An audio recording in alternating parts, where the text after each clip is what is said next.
थियोलाइट तो देख लिए थे, मैं आप लोगों को डायग्राम कैसा होता है ये सब बता दी हूँ। ठीक है, जो इसमें सब कुछ याद करने का जरूरत नहीं है इसके पार्ट्स, लेकिन जो आपके लिए इम्पोर्टेंट है वो आपको याद रखना है।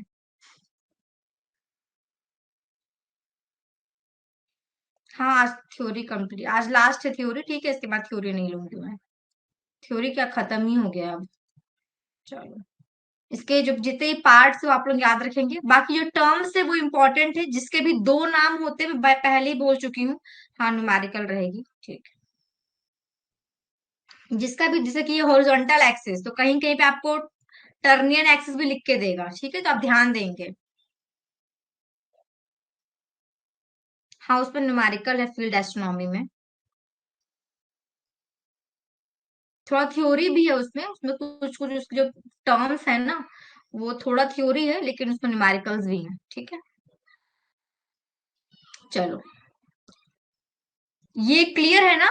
अगर मैं बोलूं वर्टिकल एक्सिस तो आप देखो, दिखता कुछ नहीं है, सारे एक्सिस सारी इमेजिनरी हैं। ठीक है, बस आपको पता होना चाहिए कि हम अगर वर्टिकल एक्सिस बोल रहे हैं तो किसके बारे में बात कर रहे हैं, हॉरिजॉन्टल बोल रहे हैं तो किसको बोल रहे हैं, line of site, line of collimation, तो ये सब आपके दिमाग में थोड़ा पिक्चर क्लियर होना चाहिए। ठीक है, क्योंकि आगे जब फंडामेंटल लाइंस पढ़ेंगे और जो डिजायर्ड रिलेशनशिप पढ़ेंगे, तो उसमें आपको ये सारे जितने भी हमारे पास जो भी फंडामेंटल लाइंस है आपको पता होना चाहिए कि हम किसको वर्टिकल एक्सिस बोल रहे हैं, किसको हॉरिजॉन्टल एक्सिस बोल रहे हैं, लाइन ऑफ कॉलिमेशन किसको बोल रहे हैं, एक्सिस ऑफ प्लेट लेवल किसको बोल रहे हैं, एल्टीट्यूड लेवल किसको बोल रहे हैं। ठीक है, चलिए।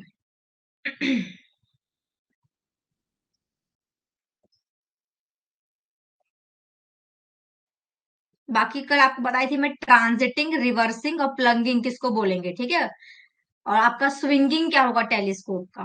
तो ये जितने भी टर्म्स हैं इंपॉर्टेंट है, एग्जाम में कभी कभार आपसे वन लाइनर में से क्वेश्चन दे देता है, फिर आपको स्टेटमेंट दे देगा दो तीन, आपसे बोलेगा कौन सा स्टेटमेंट सही है। ठीक, इस टाइप का क्वेश्चन बन जाता है। Face left observation, face right observation क्या होगा। ठीक, टेलीस्कोप का आप नॉर्मल कब बोलेंगे, इन्वर्टेड कब बोलेंगे, और फेस चेंज होना क्या होता है। बाकी आपको एडजस्टमेंट बता रही थी कि पहले आप सेंटरिंग करते हैं, फिर आप लेवलिंग करते हैं, फिर आप पैरलेक्स को रिमूव करते हैं, उसके बाद आप रीडिंग लेना चालू करते हैं। चलो, अगर हम फंडामेंटल लाइंस की बात करें तो आपके पास यहाँ 5 फंडामेंटल लाइंस है। पहला आपका वर्टिकल एक्सिस हो गया। ठीक है, जो सेकंड है आपका वो हॉरिजॉन्टल एक्सिस है। मैं 2 मिनट हाइटर ले लेती हूँ।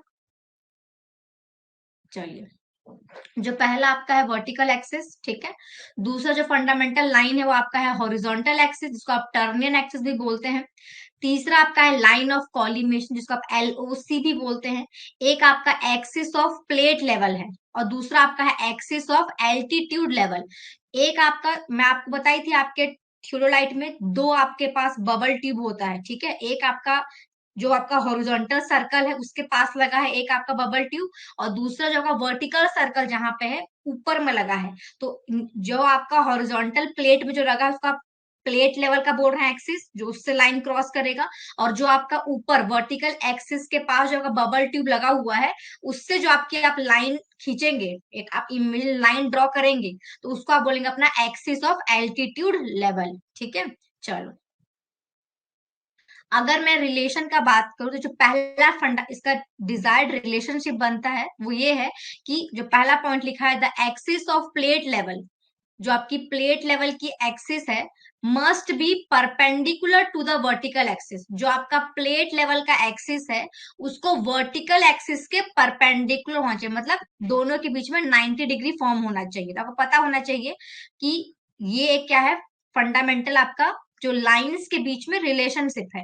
दूसरा लिखा है कि जो लाइन ऑफ कॉलिमेशन है आपकी, must be perpendicular to the horizontal axis. जो आपकी लाइन ऑफ कॉलिमेशन है उसको हॉरिजॉन्टल एक्सिस के परपेंडिकुलर होना चाहिए। ठीक, थोड़ा डायग्राम देख लो आप। ये देखिए, ये आपका जो ब्लैक कलर से बना हुआ है आपका वर्टिकल एक्सिस है। ठीक है, जो आपका ये ब्लू दिख रहा है आपको, ये आपका क्या हॉरिजॉन्टल एक्सिस है। आपका यहाँ पे ऐसा करके टेलीस्कोप होगा, जो आपका टेलीस्कोप है कुछ ऐसा है यहाँ पे। इधर मान लीजिए आपकी आई पीस है,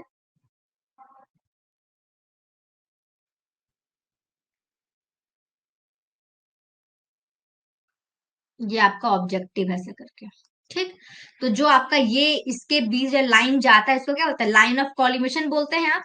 और जो इसको ऐसा कट करेगा आपके टेलीस्कोप बीचों बीच, उसको आप बोलेंगे हॉरिजॉन्टल, या फिर उसको आप बोलेंगे टर्नियन एक्सिस। ठीक है।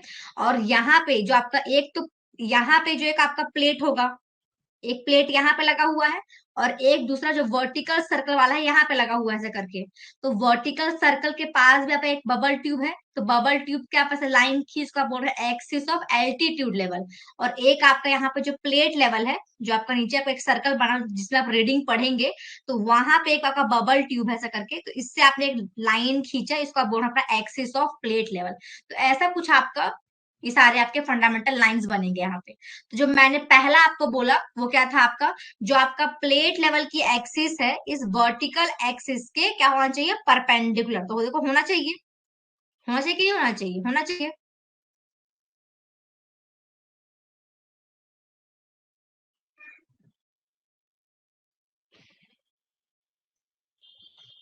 और थोड़ा सा डायग्राम दिखाती हूँ मैं आपको, तो क्लियर है कि नहीं है।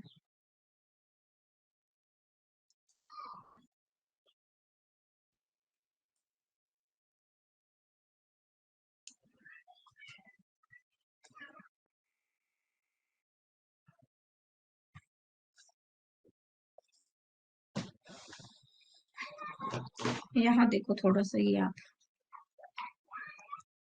से थोड़ा समझ में आएगा। ये देखो, ये आपको दिख रहा है, ये आपका क्या है, ये आपका हॉरिजॉन्टल प्लेट है। यहाँ पे आपका ये बबल ट्यूब बना हुआ है ऐसे करके। तो इससे आपने जैसे लाइन खींचा, ये आपका प्लेट लेवल की एक्सिस है, इसको आप बोल रहे हैं एक्सिस ऑफ प्लेट लेवल है, एक्सिस ऑफ बबल ट्यूब। यहाँ आपका मान लीजिए वर्टिकल सर्कल है, तो यहाँ पे जो एक लेवल ट्यूब लगा हुआ है ऐसे करके, ये इससे आपने एक ऐसा लाइन खींचा, ये आपका axis of altitude level, A L, axis of altitude level. और इसका आप बोलेंगे एक्सिस ऑफ प्लेट लेवल। नीचे आपका इसको हॉरिजॉन्टल प्लेट बोलते हैं आप। तो जो आपका हॉरिजॉन्टल प्लेट है, इसके इसके ऊपर जो आपका बबल ट्यूब लगा हुआ है, इससे आपने कैसा लाइन ड्रॉ किया, उसको आप एक्सिस ऑफ प्लेट लेवल बोल रहे हैं। ठीक। बाकी ये जो ये लाइन है आपकी वाली, ये आपका वर्टिकल एक्सिस हो गया ऐसे करके, ये आपका वी ए वर्टिकल एक्सिस है, दिख रहा है वर्टिकल एक्सिस। और जो लाइन आपके टेलीस्कोप का ऐसे बीचों बीच से काटेगा, ऐसे क्रॉस करेगा, ये आपकी एच ए हॉरिजॉन्टल एक्सिस है। ठीक। और जो लाइन आपके टेलीस्कोप के बीचों बीच जा रहा होगा ऐसे करके, ये इसको अपन लाइन ऑफ कॉलिमेशन बोल रहे हैं। दो सेकंड रुको। हाँ लो, ये दिख रहा है, ये एक एक आपको यहाँ पे गोल दिख रहा है, आपका हॉरिजॉन्टल प्लेट है। हॉरिजॉन्टल प्लेट किसको बोल रहे हैं, समझ में आ रहा है ना।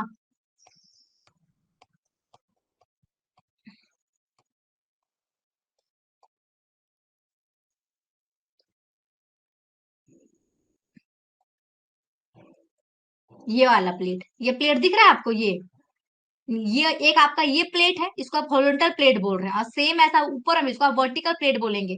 तो हॉरिजॉन्टल प्लेट के ऊपर में ये दिख रहा है आपको लेवल ट्यूब, तो इससे आपने एक इमेजिनरी लाइन ड्रॉ किया ऐसे करके, उसको आप बोल रहे हैं एक्सिस ऑफ प्लेट लेवल।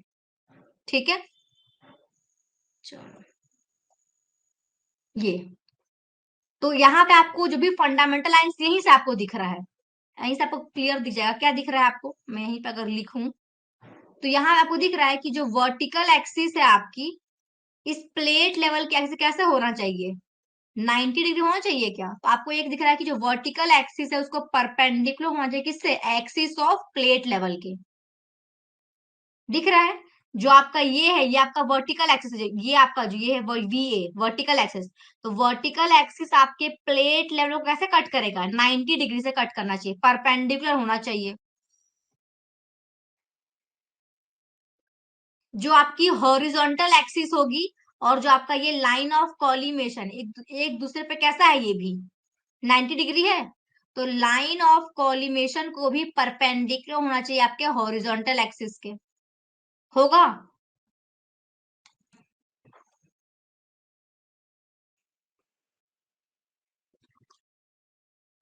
होगा ना।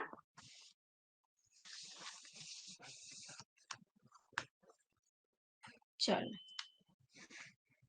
तो ये दो आपको यहाँ से आपको डायग्राम में दिख रहा है, क्लियरली विजिबल हो रहा है ना आपको, कि जो वर्टिकल एक्सिस है आपकी, जो आपका ये वर्टिकल एक्सिस है, इस प्लेट लेवल के 90 डिग्री परपेंडिकुलर होना चाहिए। जो आपका ये लाइन ऑफ कॉलिमेशन है, जो आपके टेलीस्कोप के बीचों बीच जा रहा है, इसको आप लाइन ऑफ कॉलिमेशन बोलेंगे। ये आपके हॉरिजॉन्टल एक्सिस कैसा होना चाहिए, परपेंडिकुलर, यानी कि 90 डिग्री होना चाहिए। ठीक, तो ये आपका दो क्या हो गया, रिलेशनशिप हो गया, जो दोनों आपको यहाँ पे दिख रहा है। ये देखो, तीसरा क्या बोलता है, जो आपकी हॉरिजॉन्टल एक्सिस है और जो आपका वर्टिकल एक्सिस है, एक दूसरे के परपेंडिकुलर होना चाहिए। Axis of plate level, Akash APL जो लिखा है ना यहाँ पे, ये एक्सिस ऑफ, यहाँ AOP लिख दिया, तो एक्सिस ऑफ प्लेट लेवल, चाहे उसको आप APL बोल दीजिए, एक्सिस ऑफ प्लेट लेवल। ठीक, तीसरा क्या दिख रहा है आपको, जो आपकी हॉरिजॉन्टल एक्सिस है वर्टिकल एक्सिस के परपेंडिकुलर होना चाहिए। अब देखो ये भी हो रहा है कि नहीं हो रहा है, इस डायग्राम में देखो, जो आपका हॉरिजॉन्टल एक्सिस है और जो आपका वर्टिकल एक्सिस है, एक दूसरे को 90, एक दूसरे के परपेंडिकुलर है कि नहीं है। जो आपकी हॉरिजॉन्टल एक्सिस है और जो आपकी वर्टिकल एक्सिस है, कैसी है, हॉरिजॉन्टल एक्सिस को परपेंडिकुलर होना चाहिए वर्टिकल एक्सिस के। ठीक, तो ये तीसरा आपका रिलेशन हो गया। देखो 5 रिलेशन है, पांचों के पांचों इंपॉर्टेंट है, आपको स्टेटमेंट में लिख के दे देगा। अगर मान लो दिया कि VA जो आपका H हॉरिजॉन्टल एक्सिस को पैरेलल होना चाहिए वर्टिकल एक्सिस के, आपको ये दे दिया स्टेटमेंट। तो अगर आपको पता ही नहीं है कि आपको हॉरिजॉन्टल एक्सिस किसको बोलेंगे, वर्टिकल एक्सिस किसको बोलेंगे, तो आप गलत कर देंगे। तो ये पैरेलल नहीं होना चाहिए, क्या होना चाहिए, परपेंडिकुलर होना चाहिए, तो ये आपको पता होना पड़ेगा। ठीक है, तो ये हमारा 3 हो गया, दो और हैं, दो किसके बीच में देख लेते हैं। एक लिखा है एक्सिस ऑफ एल्टीट्यूड लेवल और LOC के बीच में, एक्सिस ऑफ एल्टीट्यूड और लाइन ऑफ कॉलिमेशन। चलो, एक्सिस ऑफ एल्टीट्यूड लेवल, इसको मैं AAL बोल रही हूँ यहाँ पे। एक्सिस ऑफ जो आपकी एल्टीट्यूड लेवल की एक्सिस है और जो आपका लाइन ऑफ कॉलिमेशन है, यहाँ देखिए, ये आपका हो गया एक्सिस ऑफ एल, जो आपकी वर्टिकल एक्सिस के पास जो आपका एक बबल ट्यूब लगा हुआ है, इसको अपना एल्टीट्यूड लेवल बोलते हैं। तो इससे जो आपने एक लाइन ड्रॉ किया, इमेजनरी लाइन आपके बबल ट्यूब के ऊपर ऊपर, इसको आप अपना एक्सिस ऑफ एल्टीट्यूड लेवल बोल रहे हैं। तो इस लाइन को आपके लाइन ऑफ कॉलिमेशन के, कैसा है ये लाइन, पैरेलल दिख रहा है क्या थोड़ा, है ना पैरेलल। तो एक्सिस ऑफ एल्टीट्यूड लेवल क्या होना चाहिए, क्या होना चाहिए, पैरेलल होना चाहिए, किससे, लाइन ऑफ कॉलिमेशन के। ये क्लियर है। चौथा वाला रिलेशनशिप क्लियर है, कि जो आपकी एक्सिस ऑफ एल्टीट्यूड लेवल है, वो लाइन ऑफ कॉलिमेशन के कैसे है, पैरेलल है। ठीक है, तो ये आपका फोर्थ नंबर का क्या हो गया, रिलेशनशिप हो गया। एक लास्ट बचा हुआ है, वो देख लेते हैं क्या है, vertical hair must be perpendicular to hold. एक आपका जो लास्ट वाला जो रिलेशन है, वो क्या बोलते हैं, जबकि वर्टिकल हेयर होगी, वो हॉरिजॉन्टल एक्सिस के परपेंडिकुलर होना चाहिए। तो ये देखो, आप वर्टिकल हेयर किसको बोल रहे हैं,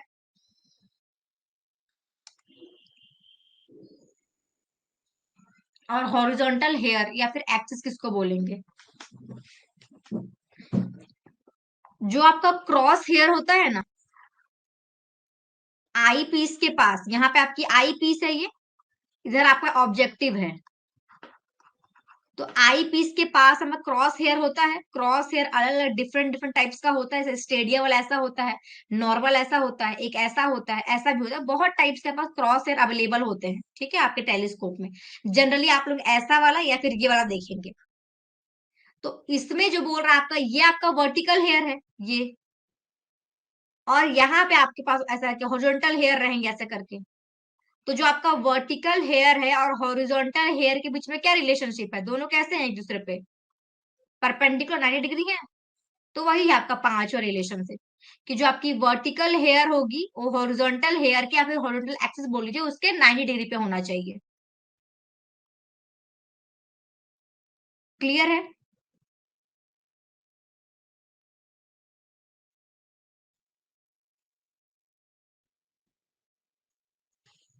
हाँ, एक्सिस तो होगा ही सानू, और हेयर्स भी होंगे, ठीक है, तो वही आपका 5th नंबर का है। अगर ये भी कभी कभार डिस्टर्ब हो जाता है कि आपका हॉरिजॉन्टल हेयर और वर्टिकल हेयर मान लो 90 डिग्री पे नहीं है, तो इसका मतलब है कि आपके इंस्ट्रूमेंट में कुछ एरर है, ये होना चाहिए। ठीक है, जितना भी हमने रिलेशनशिप देखा वो आपके इंस्ट्रूमेंट में वैसा होना चाहिए, अगर नहीं है। 4th वाला वीरेंद्र, देखिए ना, ये एक्सिस ऑफ एल्टीट्यूड लेवल, इसको देखो, ये दिख रहा है आपको, ये हाइलाइटर यूज करना पड़ेगा। ये आपकी ऊपर जो आपका बबल ट्यूब लगा हुआ है ना, ऊपर में वर्टिकल एक्सिस के पास, उसका वाले को आप बोलते हो एल्टीट्यूड लेवल। तो जो उसका जो इमेजरी लाइन है बबल ट्यूब के ऊपर जो बनेगा, उसको लाइन ऑफ कॉलिमेशन के पैरेलल होना चाहिए। देखो दिख रहा है ना, पैरेलल है ये एक्सिस ऑफ एल्टीट्यूड लेवल, और जो आपका लाइन ऑफ कॉलिमेशन है एक दूसरे के पैरेलल होना चाहिए। दिख रहा है, ये लाइन कभी मीट नहीं करे एक दूसरे से, पैरेलल है ये लाइन। देखो आपको एक बार डायग्राम क्लियर हो जाएगा ना कि वर्टिकल एक्सिस कौन है, हॉरिजॉन्टल एक्सिस कौन है, लाइन ऑफ कॉलिमेशन कौन है, तो आपको याद करने का जरूरत ही नहीं है आदित्य।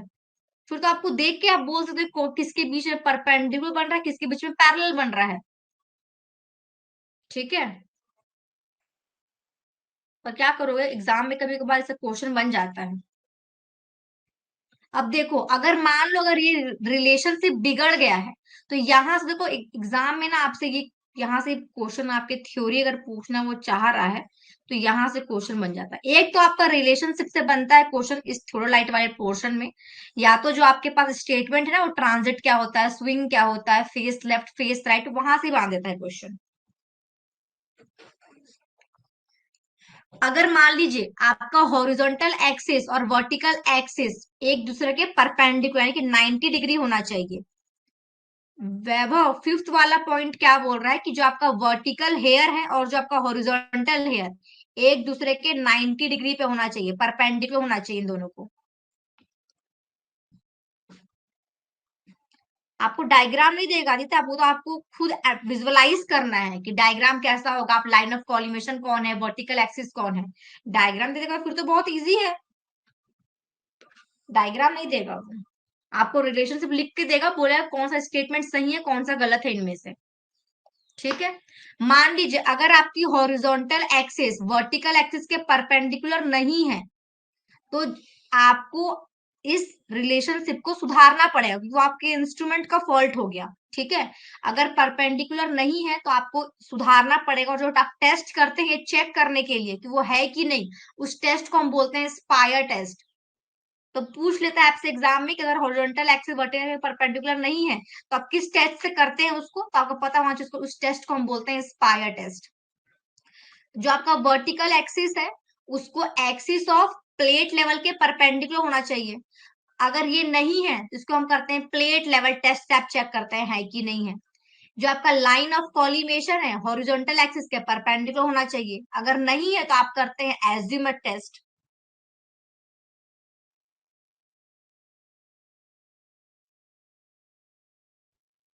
देखो आकाश, ये सब ना, ये जो ये फंडामेंटल लाइंस है ये आपका इंस्ट्रूमेंट को फुलफिल करना चाहिए, लेकिन बहुत बार क्या होता है ना कि आपका इंस्ट्रूमेंट डिस्टर्ब हो जाता है, तो उसकी वजह से जो आपकी फंडामेंटल लाइंस है ये बिगड़ जाते हैं कि आपका हॉरिजॉन्टल एक्सिस एग्जैक्टली 90 डिग्री पे नहीं है, मान लो 89 डिग्री और कुछ मिनट कुछ सेकंड का है, एग्जैक्टली 9 परपेंडिकुलर नहीं आ रहा है, तो आपके इंस्ट्रूमेंट का फॉल्ट हो गया ना वो।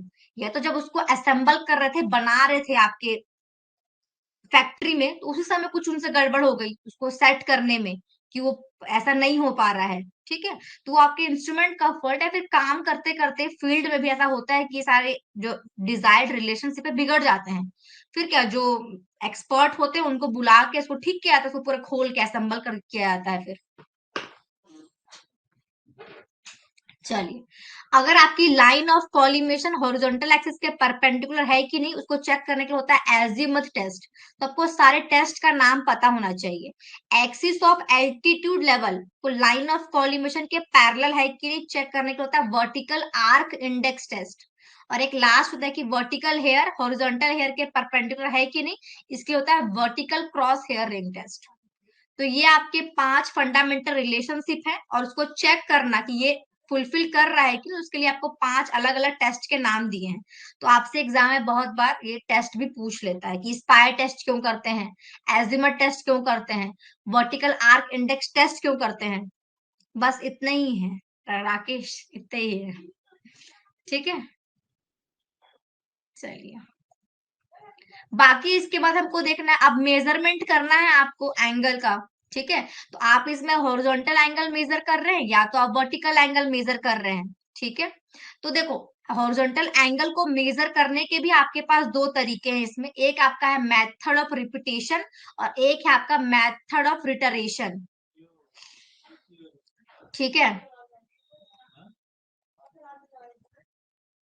चलिए। और दूसरा एक तो आप इसमें हॉरिजॉन्टल एंगल मेजर करेंगे और दूसरा आप मेजर करेंगे वर्टिकल एंगल। चलिए,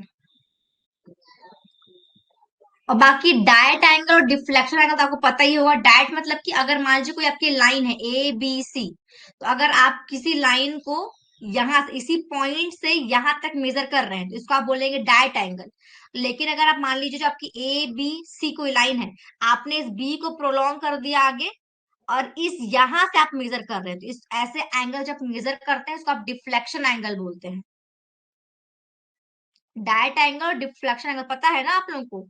अगर आपने लाइन को प्रोलॉन्ग कर लिया, प्रोलॉन्ग करने के बाद इस अगर आप एंगल को मेजर करते हैं तो इसको आप डिफ्लेक्शन एंगल बोलते हैं। और आप डायरेक्टली उसी प्रीवियस जिस लाइन पे आप खत्म किए वहां से लेके जहां तक आपको जो लाइन जा रही है वहां तक मेजर करना है, तो ऐसे एंगल को आप बोलेंगे डायट एंगल का मेजरमेंट।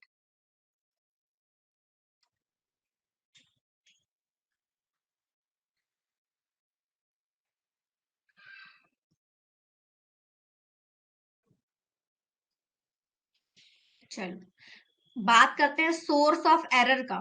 अब एरर तीन टाइप का होता है, हमने इससे पहले भी देख चुके हैं, ईडीएम में भी देखे, उससे पहले आप टोटल स्टेशन में भी देखे हैं कि तीन टाइप से एरर हो सकता है, या तो होगा इंस्ट्रूमेंट का फॉल्ट, या होगा पर्सनल फॉल्ट, या होगा नेचुरल फॉल्ट। ठीक है, अब यहाँ पे ना अलग अलग डिफरेंट डिफरेंट आपके पास एरर्स हैं, जैसे कि आपका एक होता है इंडेक्स एरर, एक होता है error due to imperfect adjustment, error due to horizontal axis perpendicular vertical axis. अगर इन सब अलग अलग आपको यहाँ पे एरर का नाम दिया हुआ है, अगर ये एरर है तो आप अपने, अगर आपको मान लीजिए अपने पूरे इंस्ट्रूमेंट को ठीक नहीं करना है लेकिन फिर भी आपको आपको फील्ड में आप चलेगा, आपको पता है कि आपका अच्छे से एडजस्टमेंट नहीं हुआ है आपके इंस्ट्रूमेंट का, या कि हॉरिजॉन्टल एक्सिस वर्टिकल से परपेंडिकुलर नहीं है, लेकिन फिर भी आपको मेजरमेंट करना है फील्ड में, तो आप वहां पे अपने एरर को मिनिमाइज या खत्म कैसे करेंगे।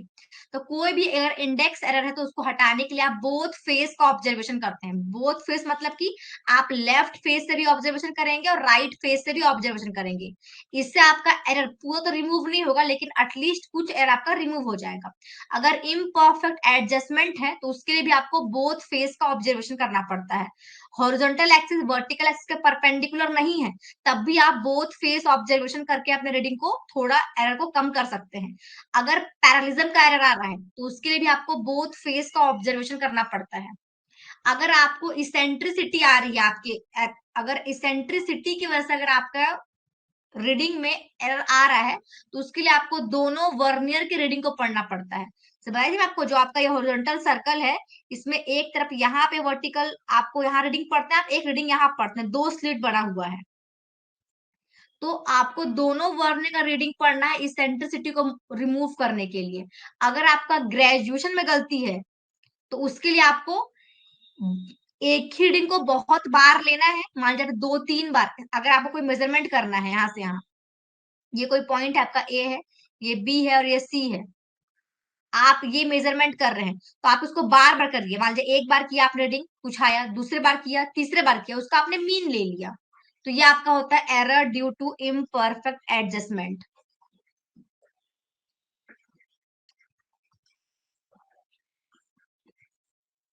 इसेंट्रिसिटी मतलब जैसे मान लीजिए आपका इंस्ट्रूमेंट का सेंटर ये होना चाहिए, लेकिन हल्का सा वो डिस्टर्ब होके यहाँ ये आपका सेंटर दिखा रहा है, तो इतने की आपके इंस्ट्रूमेंट इसेंट्रिसिटी, उसको बोलते हैं इसेंट्रिसिटी। सेंटर जितना आपका इंस्ट्रूमेंट डिफर कर रहा है उसको हम बोलते हैं इसेंट्रिसिटी। वैभव, फेस मतलब होता है कि जैसे हम देखे थे ना, एक बार हमने किया लेफ्ट फेस और एक बार आपने किया राइट फेस। लेफ्ट फेस का मतलब क्या होता है, जो आपका ऑब्जर्वर है जब रीडिंग ले आए, टेलीस्कोप ऐसा करके आपका ये, मतलब मान लीजिए टेलीस्कोप ऐसा करके, इधर आपकी आई पीस है, इधर आपका ऑब्जेक्टिव ऐसा करके, इधर आपका ऑब्जेक्टिव है। जो आपका वर्टिकल सर्कल है ना, अगर वो इसके लेफ्ट में है, ऑब्जर्वर इधर है, इधर आपकी आई पीस है, अगर वर्टिकल सर्कल इधर लेफ्ट में है, तो जब आप इससे ऑब्जर्वेशन लेंगे और रीडिंग पढ़ेंगे तो उसको आप बोलेंगे लेफ्ट फेस ऑब्जर्वेशन। और सेम आपका इधर आपका आई पीस है, ये आपका टेलीस्कोप है इधर, ठीक है, इधर आपका ऑब्जेक्टिव है। आप इस बार में रीडिंग आपका वर्टिकल का इस तरफ है, इसके ऑब्जर्वर के राइट साइड में। तो इससे जो आप ऑब्जर्वेशन लेंगे तो उसको आप बोलेंगे राइट फेज ऑब्जर्वेशन। ठीक है, चलिए।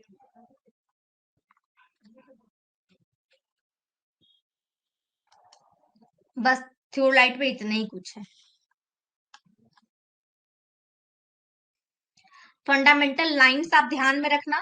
दूसरा जो आपके टर्म्स थे ना, ट्रांजिटिंग क्या होता है, स्विंगिंग क्या होता है, फेस लेफ्ट क्या होता है, फेस राइट क्या होता है, ये सारे टर्म्स आप लोग याद रखना, ठीक है। चलिए, फिर से क्या चीज को फिर से बताना है, फेस लेफ्ट फेस राइट को। ऑब्जर्वेशन करते समय अगर जो वर्टिकल एक्सिस है ऑब्जर्वर के लेफ्ट साइड पे है तो उसको आप लेफ्ट फेस बोलेंगे। अगर ऑब्जर्वेशन करते समय जो आपका वर्टिकल सर्कल है वो अगर राइट में है ऑब्जर्वर के, जो सर्वेयर है उसके, तो ऐसे ऑब्जर्वेशन को आप राइट फेस ऑब्जर्वेशन बोलेंगे। ठीक, चलिए। तो यहाँ पे आपका होता है थ्योरलाइट खत्म।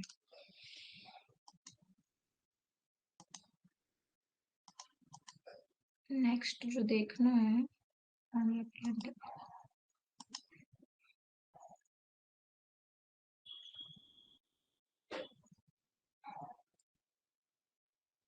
हाँ पीडीएफ अपलोड कर दूंगी। ठीक है, अभी तक का तो हो गया है ना।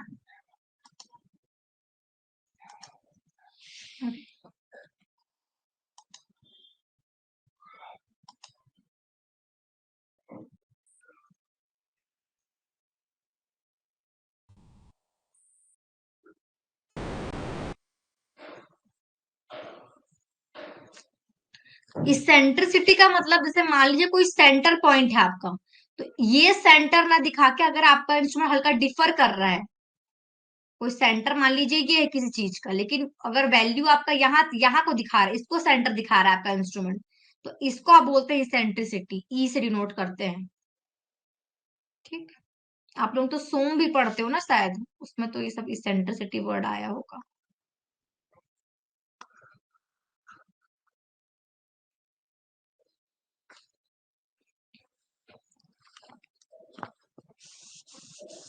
चलो देखो, प्लेन टेबल, इसमें ज्यादा कुछ नहीं है, थोड़ा ही है। बस आपको ना इसमें जितने भी छोटे छोटे इंस्ट्रूमेंट होते हैं उनके बारे में आपको पता होना चाहिए। देखो, प्लेन टेबल सर्वे, तो इसमें क्या लिखा हुआ है, ऐसा कुछ होता है आपके पास में प्लेन टेबल होता है, बस वेरियस अलग अलग इंस्ट्रूमेंट होते हैं आपके पास। ट्रैवर्स बनाने का एक मेथड है प्लेन टेबल।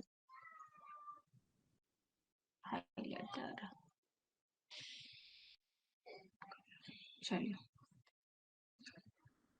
देखिए इसमें क्या लिखा हुआ है, in this method of surveying the work of taking the measurement and plotting the plan is done in the field only. इसमें इसका ये एक एडवांटेज ही है, इस इसको करने का, इस टाइप का सर्वे करने का।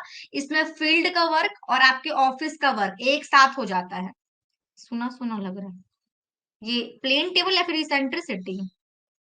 देखो एक बहुत क्विक तरीका है ये, और अगर इसमें कोई भी गलती होता है ना आपको तो देखो, अगर से मान आपने लेवलिंग किया, लेवलिंग करके पूरा आपने कंप्लीट कर लिए, आपने जितने भी आप बैक साइड लिए, फोर साइड लिए, इंटरमीडिएट साइड, सब कुछ आपने कर लिया। आप उस सब रीडिंग को आप कहाँ लेके जाएंगे, बैठेंगे ऑफिस में, उसके बाद आप काम करेंगे, है ना।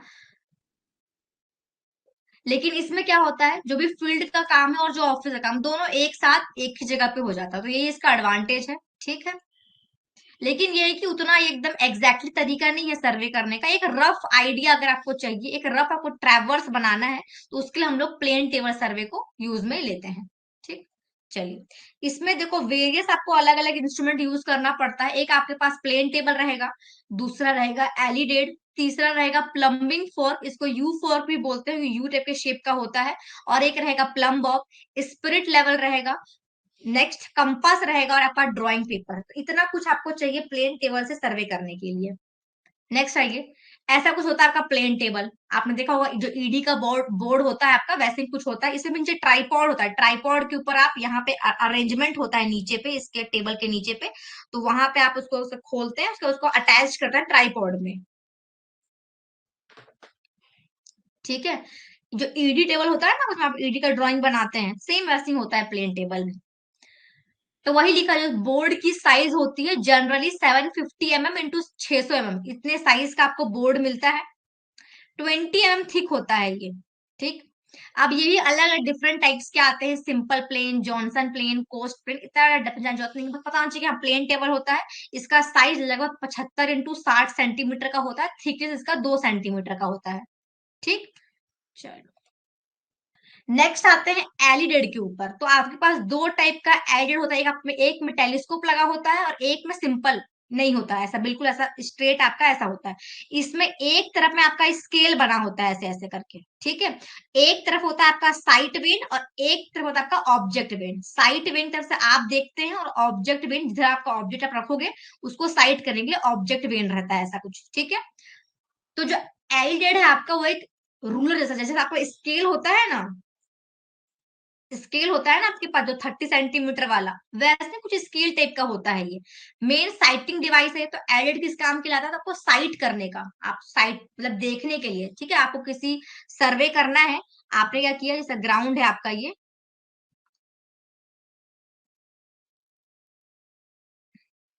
समझ लीजिए आपका ग्राउंड है।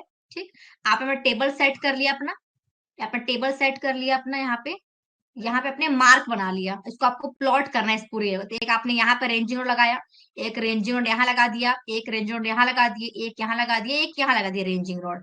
अब आप यहाँ पे अपना स्केल रखे, एलडेड रखे, इसको आपने साइड किया, इसको आपने साइड किया, यहाँ पर रेंजिंग और रॉड लगा हुआ है, तो इसको आप साइड किए, और जितना यहाँ से तक का मेजरमेंट है उसको मार्क करके अपने कॉपी में यहाँ पे बना लोगे इस ड्राइंग पेपर में। तो ऐसे करके इसमें लोग काम करते हैं। ठीक है, तो एलईडी किस काम के लिए आता है? तो आपको पता होना चाहिए, एक साइटिंग डिवाइस है। इसमें देखिए, एक तरफ आपका प्लेन रहेगा, और दूसरे साइड पे इसमें से मार्किंग बनी होती है ऐसा करके, स्केल जैसा। इस वाले एज को आप बोलते हैं फिड्यूशियल एज, लिखा भी होगा। हाँ, ये देखो, यहाँ जो एलिडेड है आपका, ये आपका साइटिंग डिवाइस है। दो टाइप का एलिड आपका, एक रहेगा plane. To watch the complete video, download the Mining Gyan app from the Play Store. Enjoy a seamless learning experience without interruptions and subscribe to our YouTube channel.